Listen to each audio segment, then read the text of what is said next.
Hi, welcome to part 3 of the drive home on Thursday, the 2nd of February, 2023.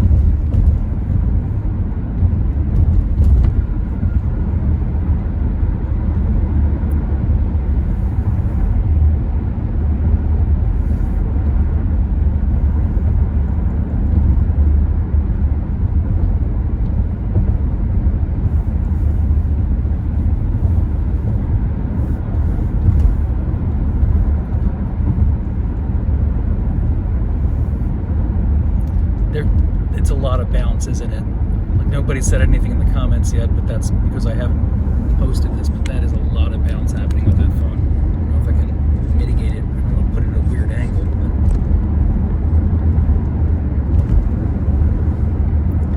but I don't want to take it at, like, what's happening is the OtterBox is adding a lot of weight to this, so that the holder that is holding it is now bouncing quite a bit because of the extra weight. It's not a simple case. It's an OtterBox, which means to get the phone out of it, I would have to remove the rubberized outer shell, split the case in half, and then put the phone back in the thing.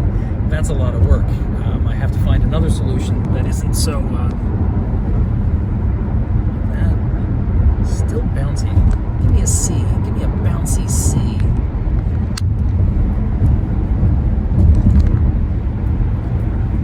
Focus on that too much because I'm driving.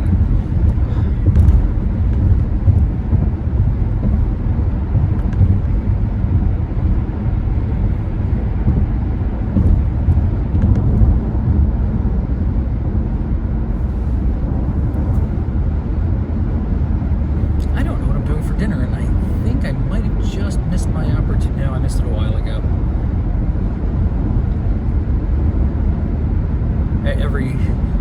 My wife says every day I say I'm thinking about stopping at Kentucky Fried Chicken on the way home, and it's not true. It's not every day. It's almost every day. I don't stop every day. I'm always like, what are we going to do for dinner? I could stop at Kentucky Fried Chicken because chicken in a bucket tastes so much better. It sounded like I was saying that sarcastically, but it's absolutely true. There's something about a bucket of chicken that's very appealing.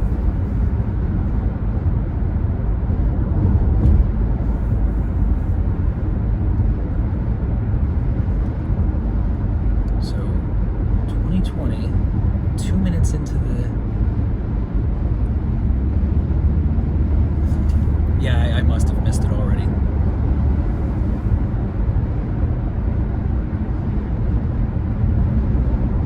Because we're in part 3. It's been pretty good traffic. You'd think I'd know where I am, but what are you going to do?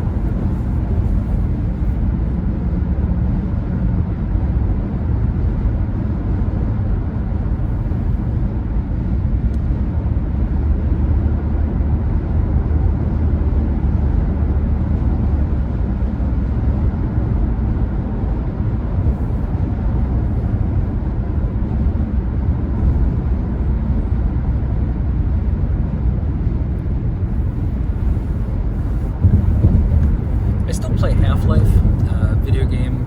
I don't know if I mentioned this before. So I play Half-Life Deathmatch.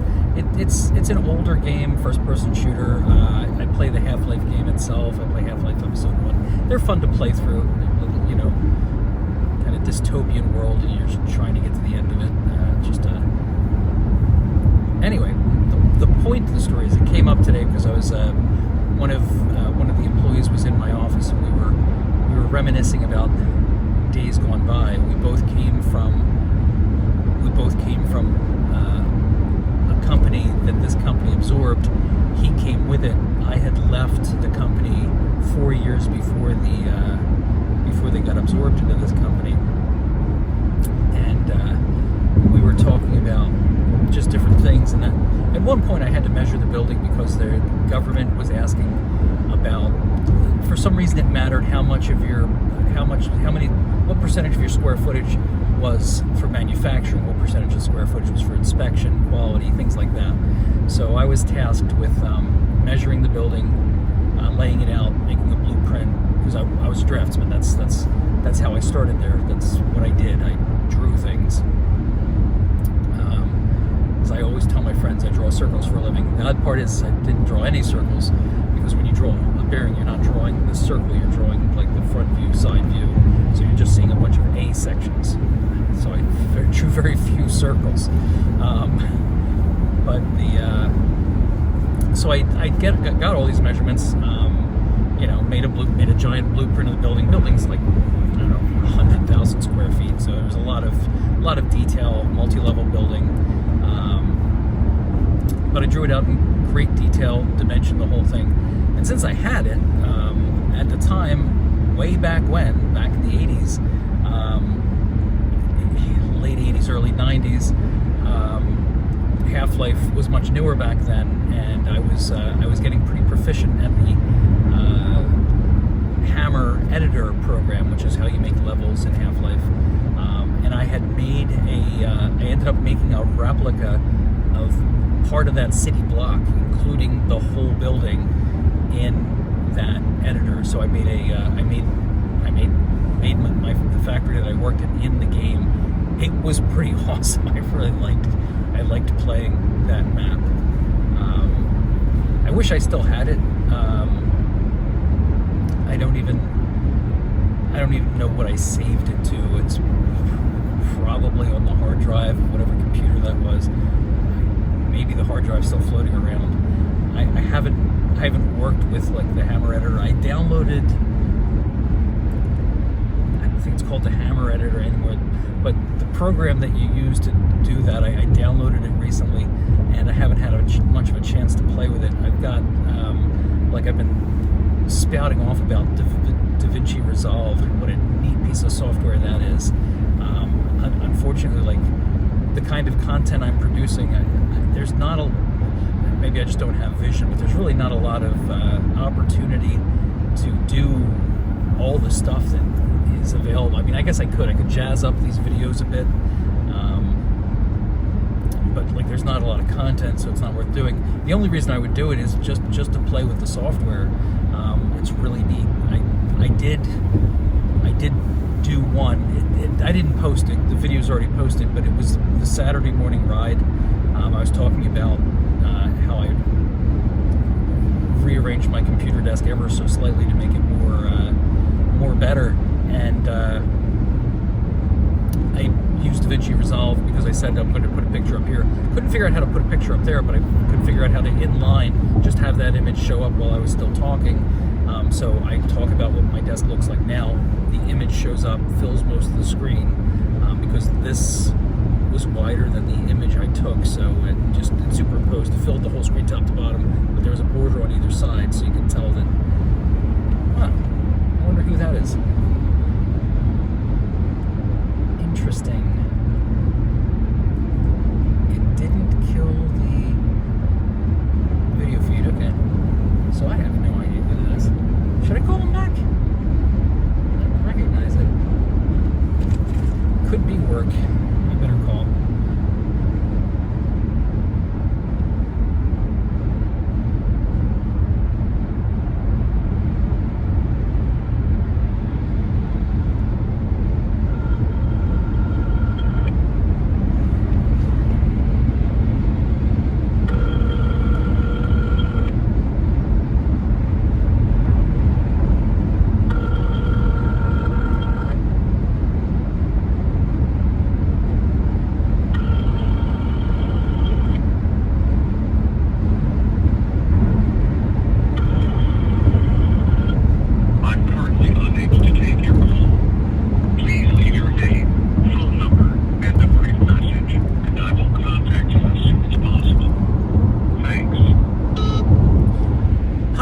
Tried to call me. I'm calling you back on a different line. That line is currently occupied. I guess call me back at this number, or try to reach out to me again.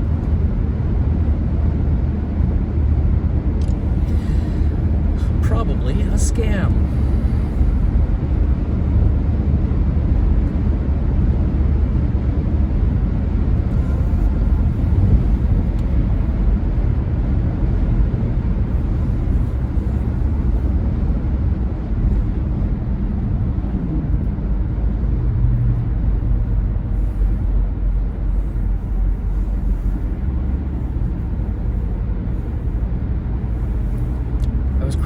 French fries the other day. I have lunch meat. I was talking about dinner. I have lunch meat. I have ground beef.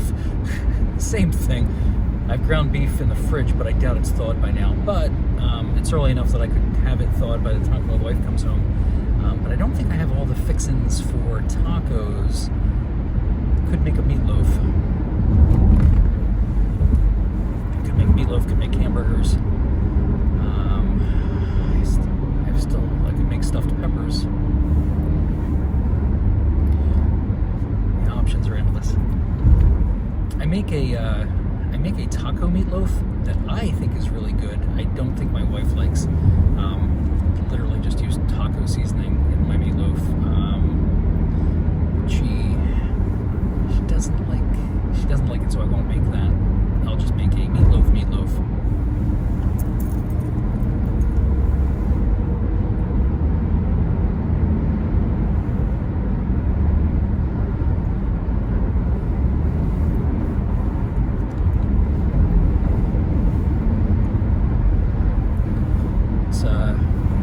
It's funny, there's different brands of taco seasoning out there. I think we generally buy, I want to say it's McCormick, I don't know. I think we generally buy McCormick. Then there's the ones you can get the little envelopes. We usually buy the big industrial sized container. At some point in the past, we bought another brand. I can't remember who it is. I'll look at it today and I'll mention it in part 1 of tomorrow's video. I love the way I leapfrog from different episodes, but I'll mention it. It's not that it's bad. Let's just go with it's bad. It just doesn't. It's just so different from the stuff that we usually use. I don't like it.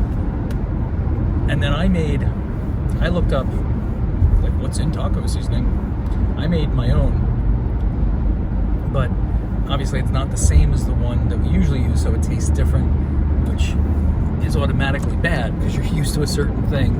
But it's better than the other brand of taco seasoning. So I think I will continue to experiment making taco seasoning, but it's difficult because I guess I could try to make one batch at a time.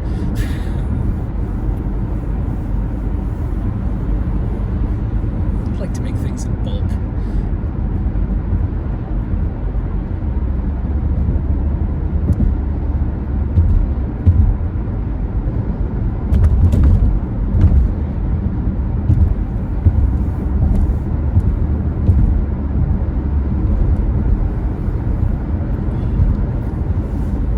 If you remember a couple of videos ago, I was talking about buying in bulk and butchering up my own steaks at home after I buy them from BJ's, which is dumb. They will cut it. They will cut it up for you there. You just have to ask them to do it. And I don't think they charge for that, but I just do it at home because I'm an idiot. Anyway, I had the first couple steaks out of that. First three steaks out of that a few days ago. They were really, really good. Oh my God, they were good. I seasoned them slightly differently. I do a dry brine for at least an hour. Salt, pepper, garlic powder, and just let them sit on a cookie rack above a cookie tray, above a baking sheet for an hour. Like hit both sides with salt, pepper, garlic powder, pat it in, and then just let them sit there for at least an hour. After that, I put on 2 blackened seasonings. Perdome's blackened seafood magic, and then I can't remember what the brand of the other one is, but it's just a blackened seasoning that comes in a little red and black can. I slathered that on before. Actually, I think I put that on the same time as the salt, pepper, and garlic, and let them sit there for a couple hours. And then I separately I took a metal cup, took some Amish butter. I think it's just butter made by Amish people. I don't think there's anything different about it. And melted that on one of the burners with a bunch of rosemary in it. So I seared the steaks and cooked them to like rare, medium rare, and then like I just dosed them in butter and just flipped them a couple more times back and forth, and they were crazy tasty, I tells you.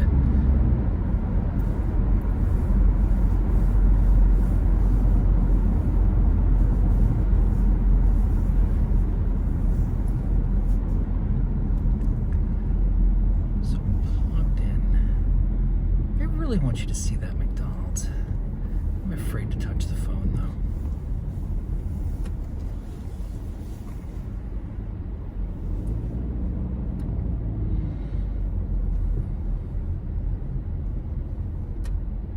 I think tomorrow, maybe I'll do one of these segments facing the other way.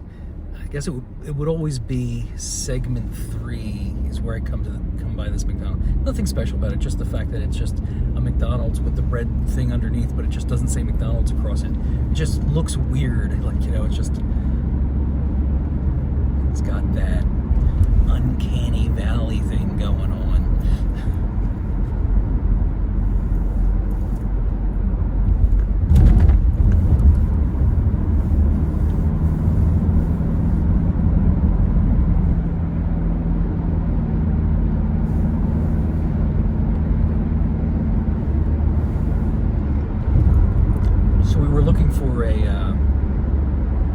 We were looking for a part today at work. I want to share this story because it's funny, but I also don't want to share it because it's work related and it involves too many people. There's nothing bad in the story. It's just funny. It's just me and my immediate team. Just some of the ways we interact. It's really funny, but I don't think I want to talk about it. I don't think I want to talk about it.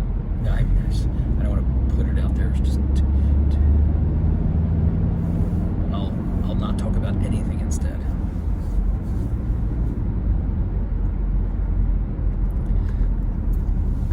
So I've made really good time here. What that means is I have to make a decision. Like the fourth one would definitely be short. The fourth one would literally be a 5-minute before I have to pull the plug. Because I'm stopping somewhere on the way home, and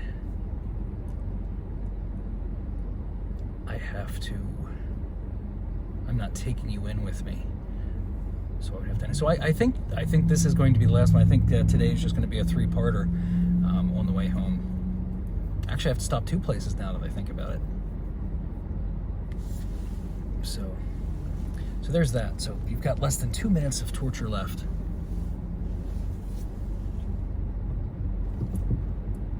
Because I want to keep these to 20 minutes. I guess I could just run this the extra 5 minutes, but I kind of want to try to stick to that 20-minute mark. I really should shoot for 22.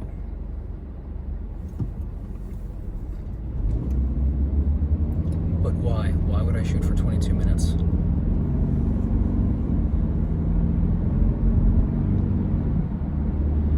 Who knows the answer? Raise your hands. Why would I try to get into the habit of making these 22 minutes long? Anyone?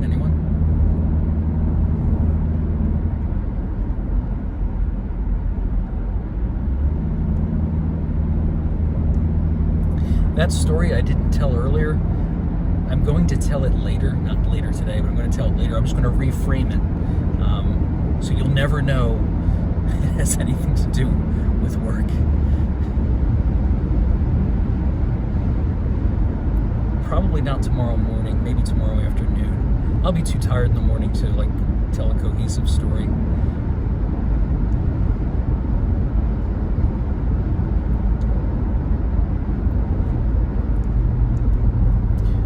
This morning's videos, they uploaded quick.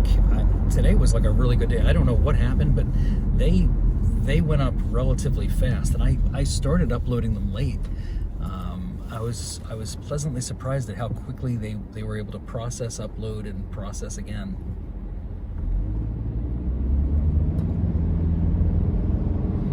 I'm wondering if it has anything to do with breaking them into those little 20-minute chunklets. You thought you were going to get through the day without me saying chunklets. You were wrong.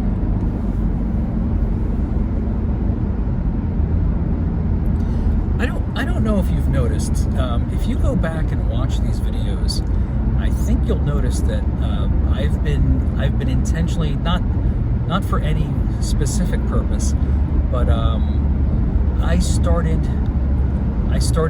rotating out my ties. Like how to explain this? I've told you I collect slide rules and I collect ties, so I have a large extensive collection of ties. So every day that I've driven to work, I have worn a different tie. I think at least for the past 3 or 4 weeks, I've been wearing a different tie every day, and I'm nowhere near close to the end of my tie supply. So every time I wear one when I come home, I put it on a tie rack in the back of my closet, so it's out of rotation. Why you would care about this is beyond me. Why I'm telling you, also, I haven't got a clue. But you might notice if you go back, I'm kind of curious. I'm going to look myself, because if it turns out I'm lying, I'm going to be really mad. But I'm pretty sure every single day I have worn a different tie. It might be this year. This whole year I've been wearing a different tie every day.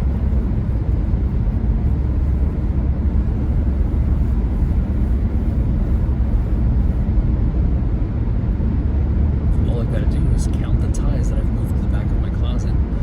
As long as I didn't forget for a couple of days and then not realize that I forgot, it should be a different tie every day.